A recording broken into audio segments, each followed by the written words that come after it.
away. 2 goals and an assist. Been practicing your finishing? Yeah, special day, special day. I think a nice first home game of the season. You felt the energy of the crowd. The team played really well. Clean sheet again, also important, but special day, scoring 2 times, assisting as well. Gonna enjoy this day. I spent some of that second half looking back through your record to try and find another game where you'd scored 2. When was the last time? I don't think I've done that, to be fair. Not as a kid? No, and definitely not scoring twice and assisting as well. No, God is good. All glory to Him. Beautiful day, and my family is here as well, so I'm gonna enjoy it with them. Lovely. Who's here? Most of my family, my brother is here, my girlfriend is here, some friends, so I'm going to enjoy Perfect evening. Yeah, definitely. Let me ask you about Max Naumann, because he absolutely lit up the stadium in the few minutes we saw him for. You must have to play against him in training, and I know you broke into the Ajax team as a teenager. Not that young, though. How good is he? Not that young. I think everyone can see the potential he has already now playing against grown men like this. I think it's incredible. And not just him, I think you have so much talent up front. So for me, it's a joy to watch. For the crowd, it's a joy to watch, and hopefully he's going to have some amazing years with us. Did we see a team tonight, do you think, who looks like maybe they've made a step forward from last season? The win's great, obviously, but 5 goals sends a bit of a message. I think a message to ourselves. I think we have to look at the good things we did well, which are a lot of things, but also you got to get perspective also about the things that didn't go well. So we look back at that, and then next week we have an amazing game at Anfield, and we have to make sure we're ready for that. I have an award for you. You player of the match. Thank you. A man of the match performance from Jurien Timber. As mentioned, 2 goals in a game for the very first time in his career, and what a night to do it in.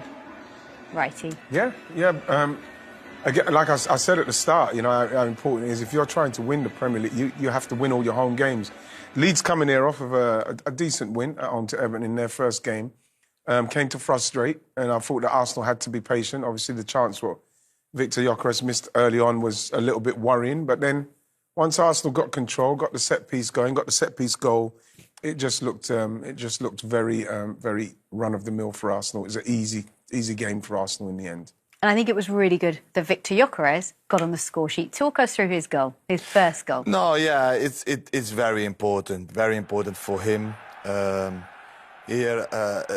over the top, he's already going into the channel, and he's very single-minded at this point. Comes inside of a strike again and hits it in the short corner where the goalkeeper can't settle. And this is what they have now. Gyokeres going into the space. They didn't have that last year of a striker trying to go into depth of the game. And yeah, whatever you say, well taken goal from the striker. And off he goes now. Feels a little bit better. Does his celebration of the mask, and well done. Well done indeed. You know, and again, obviously the set piece, it's a beautiful ball in the area, too many bodies in there. And Arsenal caused problems, Leeds all over the place. Again, we mentioned how many set pieces they conceded. Last year in the Championship, they conceded the most, and you could see it here. There's hardly anyone even jumping and not really even challenging for it.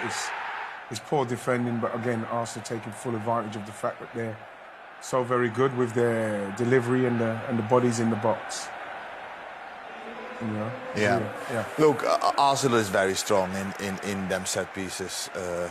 You know that it is coming. Yeah. You know that it is going to happen, and still they find their way, you know, to get on the end of things.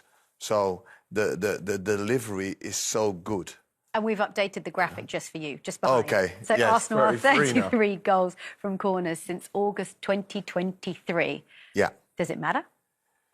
Absolutely, of course it matters. It does matter, but it can't take away of the open play goals. Mm-hmm. Yeah, you have to be more on top of your open play goals. You do that, you have such a big chance of becoming champions. It's the second game of the season. They're still playing in, still finding out how people are going to play, because that first goal, what Gyokeres scored there, when the ball went inside to Calafiori, he didn't even look. So when that happens, they know he's going. You know, midfielders will know he's going, so they won't even be looking. They'll be looking to put it in there. So those are the things that you're hoping in the next few weeks will iron themselves out, get to know the team, and then maybe we start seeing goals instead of set pieces. No. I like the set pieces. But you're saying it's not the only way, and you need to have more. They can't be dependent of it. Did they show today that they're not dependent on it, though? Yes, they did. But I would have wanted Gyokeres to score the 1-0 on the chance in an open play. Yeah? And yes, when the game is tight, when the game has to be unlocked, that's what happened today. Set piece, important, you score them. But at the moment, the balance of the set pieces, scoring the set pieces, and open play, for me, is not balanced enough for Arsenal. Max Dowman came on as well. He got a lovely reception from the crowd, rightly so. He's only 15 years old. What a bright future he has, and what an impact he made as well. Yeah, but he's been doing that in pre-season, and what he's done, it's not a flash. It's not a flash in the pan. We've heard about him for many years at Arsenal. We've known he's coming. You know, and obviously this pre-season he's shown, and he was being electric in the pre-season. So he got his chance, and you know he's a player that, you know, fantastic left foot, great pace, good turn of pace, wants to take people on. You know, and that's what he done in the box there. You know, he got himself there. Matthew Upson didn't see that. You know what I mean? I was screaming at the TV because Matthew Upson was talking about he feels like he dragged his leg. Yeah. He caught his toe right at the start. Yeah, sorry, I have to defend the boy. He didn't do anything wrong. No. Well taken penalty, beautiful, by the way, by Gyokeres. Well taken. But to get the penalty, the young boy did everything right. He didn't ask for that tackle. Wow. And he wasn't waiting for it. It was just bad defending from Leeds. Okay. You know, so. Well, there you can see a graphic there, which is really impressive. He is the second youngest Premier League player ever. And the youngest is Ethan Nwaneri. I mean, that is something special, especially for the future of Arsenal as a club. Well, of course, because you look at both of those guys, they're playing in the first team now. Obviously, they've both come off the bench. But if anything is to go by, their potential is anything to go by, then the future's looking good, because they are two exceptional players, both making debuts at 15, in and around 15. So the promise and the potential, the ceiling for these guys, we don't know where it is, but the fact that they're playing in an Arsenal side that are going to try to win everything they can, whether it's the Champions League, the Premier League, the FA Cup, and they're amongst it at 15, it's phenomenal. It's fantastic. Very special indeed. OK, so 2 games down, 2 wins for Arsenal. It's not... So it's a tough night. The Premier League probably doesn't offer too many tougher tests than that. What did you make of how your team coped with it? Yes, it was always a difficult game for us, travelling here without my most important player, was our captain, he's number 2. And then, of course, you wish you have Arsenal perhaps after whatever Champions League game, and not on their first home game on the back. For them, very important win away at Man United. All the new signings are already presented even before the game. The whole stadium is buzzing, and they are on it. Like today, you could feel it in the first 10-15 minutes. They were too good for us. We had to suffer a lot. I think then we came better into the game, had probably the best chance of the game with Pascal Struijk's had a great save from their goalkeeper. And yes, of course, and also annoying that we concede out of a set piece, and also in added time after a promising win of the ball when we underestimated their counter-pressing a little bit, and they scored out of a also difficult angle. Yeah, the 2-0 was, of course, and difficult in the second half. Yes, second half, again, 5 shots on goal, 5 shots on target, 5 goals is difficult when they are so effective like today. Yeah, a bit annoying that again we concede a set piece, and also again in added time after a loss, unnecessary loss of the ball deep in their half, another penalty situation. I haven't watched it back. I'm not sure if it was a penalty or not. It looked a bit soft, if I'm really honest, just from the outside. But long story short, they were the better side today. They deserve to win this game, and this is not a season-defining game for us. Well, I guess tonight was a reminder of just how tough the Premier League can be. Yeah, and look, it was always going to be a difficult match for Leeds away at Arsenal. This is not the kind of match where you would think that they would, you know, pick up points, but then still there is a way of losing. And I think you know that they are strong at set pieces. Do not give them away. do really not concede from set pieces.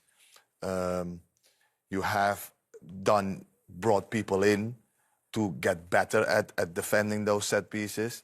You still get set pieces again. So today, look, he's saying it's not a defining moment. Yes, it's true, but you need to be more competitive in these matches, you know, to learn and to get better, because you will, to stay in the Premier League, you will have to, you know, win away from home a couple of times in the season. And I guess the one plan for Leeds, from their perspective, is do not follow in the footsteps of the last 6 teams to have been promoted, and then you'll be fine, right? As you said, they're not going to earmark this one as a win.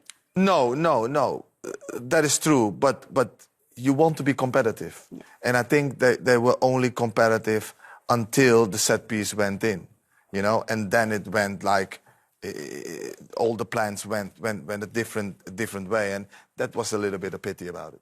It was also very disappointing from an Arsenal perspective to see a couple of injuries, including to Saka. We know he had that hamstring injury in December 2024. He was out for 3 months, and today it was the other hamstring. Well, this is that was a relief to know, because obviously having an operation on a hamstring injury says that it's very, very serious. So it would have been quite disappointing and sad to hear that it would have been the same one. So, you know, I'm sure that at this stage of the season, you know, the second game in, obviously he's felt something, and you know, he's done the right thing. Instantly just go down, make sure that you can catch it early, and then hope it's not too serious. But hamstring, depending on what they are, you know, we're talking 4, maybe 6 weeks. So they can't afford him out as long as last year. No, but the thing is, you say that now, Jim, but like this is why the signings, you know. Yeah, Madueke can play this side, you know. Yeah, he can play this side, but the level of Saka, you know, to lose that much, absolutely, for this long, for me, I think it's going to be too much. Of course, that's going to affect anybody, but this is why you bring in a Madueke so as he can come and get to the. I'm not saying to play like Saka, but fill that gap. He plays on that side. That's where he likes to play. Fill that gap until Saka comes back, because he's got a chance now. And the only disappointing thing is, hopefully he'll recover very soon. Hopefully Odegaard will as well. But it's Liverpool up next. That's a massive game, Wrighty. Yeah, but you know, and it's good that it's as early as it is. We'll be able to feel each other out and see what it's going to be like, because they look very good. You know, I don't think we've played as well as we can, and we've still got 6 points up to this point. So there's still a lot more to come from us. So, you know, it's a game to look forward to. Liverpool at Anfield, absolutely. Yeah, 2 teams going for that Premier League title early on. It is a very exciting game indeed. And we may well see Eze in an Arsenal shirt. Yeah, for sure. Especially with how the injuries have panned out, if Odegaard's not fit. Yeah, for sure. I think for Arteta, it's not about that Eze is playing. It's about what is the best position for him and how can I get the best out of him for my team, you know, now. Saka is not. I don't think that he's going to be there. Hopefully Odegaard, yes, but it's now slotting him in and letting him spread his wings and go for it. You can't help but smile when you just look at that footage, can you, Wrighty? Listen, it's just like, you know, he's meant to be there. You know, unfortunately for Martin Odegaard, he gets an injury at this time, but you know that would have been a massive problem for us last season, like it was when we lost him. But now, you know, and I'm not saying that we don't want Martin Odegaard around it, but we've got a player that could come in and fill that space, and that is what we need to be doing as a team that's trying to win the Premier League. And he's fit. And he's fit. Yeah, and he's always fit. And the fact is, we need players like that to come in and get to the level and keep the levels where they are, so you can continue to challenge. And this is what Alberto has done. This is what he's done. He's put depth into the squad and quality into the squad. And you're impressed with how quickly Arsenal acted to bring him in, because Kai Havertz was injured last weekend. Before you know it, as it looked as though he could have gone to Spurs, they weren't quick enough. He's now in an Arsenal shirt. And now Odegaard's injured and we don't know how long that might be for. It's like the timing is just perfect for Arsenal to have brought him in. I'm actually surprised that it has taken that long. I would have wanted to see him there earlier on in the season, because he's the kind of player. Forget about Havertz getting injured. He's the kind of player that they really needed. They've been flirting for a while, you know. And then the flirtation stopped. And then when it happened with Havertz, then the deal got done. For me, they should have already had done this deal and already slotted him in for me. Does it feel good, Wrighty, to know that this season nobody can ask you if Arsenal need to sign a striker? Because they don't. Because I think I must have asked you that about 75 million times last year. Yeah, I'm quite pleased. I'm quite pleased about that. Obviously, you know, Victor Gyokeres scores the goals, and people talk about him scoring against so-called lower teams, which is not a problem for me because Arsenal... You have to score them. Yeah, you have to score them, but at the same time, you know, Arsenal haven't lost to a top 6 team in 2 years. So if he only can score against teams in the middle and down the bottom, that's enough for Arsenal. So I'm just pleased to see him scoring. As any striker will tell you, once they're scoring, you feel totally different.